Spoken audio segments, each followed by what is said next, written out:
Once again, I pride myself on being very unbiased when it comes to these reviews. It may sound like I hate Dynamite all the time. If they put on some better shows, I wouldn't be so harsh about them. But this show was different. There was consistency. There were some decent matches on this show. It was a linear progression.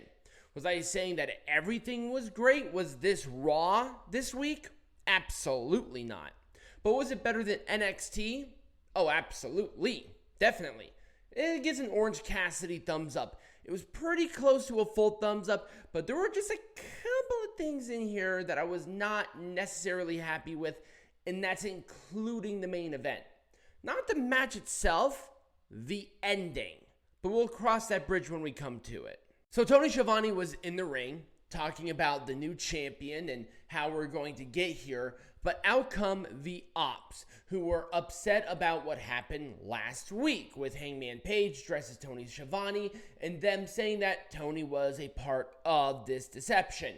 Okay, well that makes sense because Hangman was dressed as Tony Schiavone. Out comes Hangman, Hook, and Eddie Kingston, and they coaxed the Opps in defending the World Trios Champions in the main event. Joe gets frustrated and says, sure, this is going to be now a champion match. The match was already made, but they just added to it. I don't like how we got to this point, but at the very least, the Trios Champions are being, I would say, properly shown in the main event of AEW's biggest show, the one that gets the most ratings. It's not a lot of rating, but it's there. It's the most. I'll give it an Orange Cassidy thumbs up. It was a bit of a mess how we got here, but at the very least, we're showcasing a title that's being ignored for the most part. And of course, because this title is being ignored, they have to introduce another champion.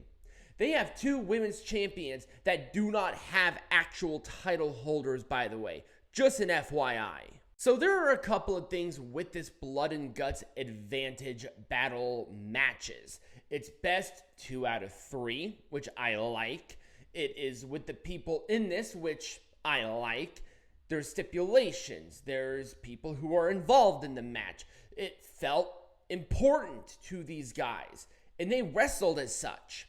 Orange Cassidy and Claudio Castagnoli. Orange Cassidy is a very hit and miss player when it comes to good matches. He has good matches under his belt. I cannot deny that. But then you're in a ring with Claudio Castagnoli, who was just awesome. The dude has looked the same for like 15 years. And he and Orange